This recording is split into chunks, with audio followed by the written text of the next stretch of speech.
अस्सलाम वालेकुम। कैसे हैं आप सब? जहाँ रहें खुश रहें। आज आपके साथ बहुत ही टेस्टी रेसिपी शेयर करूँगी कलरफुल स्वीट राइस की। जो कलरफुल हमारा जिसे मतंजन भी कहा जाता है, मीठे चावल, उसकी रेसिपी शेयर करने लगी हूँ। बहुत ही मज़ेदार रेसिपी है, वो बहुत मज़े की बन के तैयार होती है। इसके लिए एक पैन में मैंने 5 से 6 चम्मच जो है वो ऑयल के ले लिए हैं और उसमें जो 3 से 4 इलायची जो हैं वो मैंने डाल दी हैं। आप इसे पीस के इसका पाउडर भी शामिल कर सकते हैं। तो इसको हम थोड़ा सा इस ऑयल में बस फ्राई करेंगे, थोड़ा सा पकाएंगे। और इसके बाद इसमें जितने आपके पास राइस है, मैं हाफ़ kg मेरे पास राइस हैं, तो उसी हिसाब से उतनी ही आपने चीनी लेनी है। कोई भी चीनी जो आपके घर में अवेलेबल है, आप यूज़ करते हैं, आप वो ले सकते हैं। ब्राउन शुगर, वाइट शुगर, बारीक जो भी अवेलेबल है, हमने ये चावलों के हिसाब से लेनी है। जितने चावल आप लेंगे उतनी चीनी लेनी है। इसमें मैंने ये हाफ़ से भी हाफ़ कप जो है वो दूध का शामिल किया है। और ये बिल्कुल ही ये हाफ़ से हाफ़ कह लें 3 से 4 चम्मच कि ये इसको मेल्ट करने के लिए चीनी को आप चाहें तो पानी इस्तेमाल कर सकते हैं, लेकिन इसका फ्लेवर इसमें बहुत अच्छा आता है। शीरे का कलर वाइट है हमारा, इसलिए कि इसमें दूध ऐड किया गया है।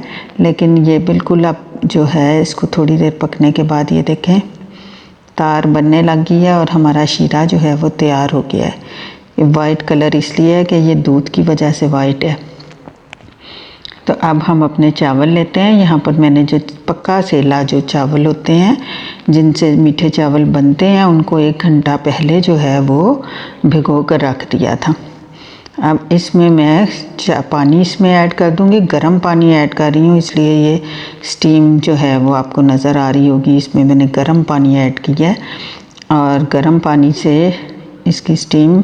इसमें एक और चीज़ हम ऐड करेंगे, 2 से 3 कतले आपने लेमन के जो है वो काट कर वो इस पानी में ऐड कर देने हैं। देखें 2 से 3 हमने लेमन के छिलकों समेत काट लिए और वो हम इससे इसका फ्लेवर भी बहुत अच्छा आ जाता है और चावल आपस में जुड़ेंगे भी नहीं। बहुत खिले खिले चावल बनेंगे इससे।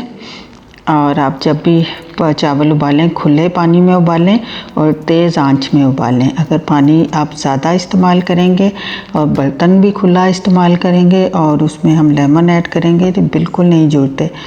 ये देखें जी, चावल हमारे जो हैं वो इस टाइम मैंने पानी इसका निकाल दिया है।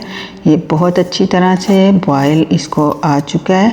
अब यहाँ पर हम अपना शीरा जो है वो जो पक चुका था वो इसमें ऐड करके चावलों में अच्छी तरह से इसे मिक्स कर देंगे शीरे के साथ। देखें इस तरह से हम चावल और शीरे को आपस में मिक्स कर देते हैं। बहुत ही अच्छी तरह से इसे, ताकि हमारा जो शीरा है वो सारे चावलों में अच्छी तरह से शामिल हो जाए, लग जाए, सारे चावल मीठे हो जाए।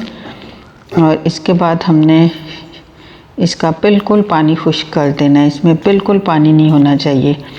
चीनी का, शीरे का या चावलों का बिल्कुल जो है वो पानी जब हम खुश्क कर देंगे, ये देखें मैं आपको दिखाती हूँ, बिल्कुल इसमें पानी नहीं होना चाहिए। जैसे हम दम देते हैं ना चावलों को, उस सिचुएशन पे हमने 90% इसको हमने सिर्फ बॉईल किया है 100 में से, और 10% के लिए हम इसको शीरे में दम देंगे। देखें जी, हमने इसको शीरे में दम दिया हुआ है और इसके बाद में इसमें फूड कलर, थोड़ी देर मैंने इसे दम दे दिया था, अब फूड कलर ऐड करूँगी। यहाँ पर मैं पानी में शामिल करके कलर ऐड नहीं कर रही, उससे जो है वो कलर इतना अच्छा नहीं है रिज़ल्ट आता। सारे चावलों पे जो है वो दोबारा पानी शामिल हो जाता है आपके चावलों में। तो आपने बिल्कुल किसी चम्मच या किसी कांटे की मदद से बिल्कुल थोड़ा सा, या जो टूथपिक होती है उसकी मदद से आपने बिल्कुल थोड़ा सा उसमें कलर ऐड कर देना है, अपनी मर्ज़ी के मुताबिक जो कलर भी आप पसंद करते हैं।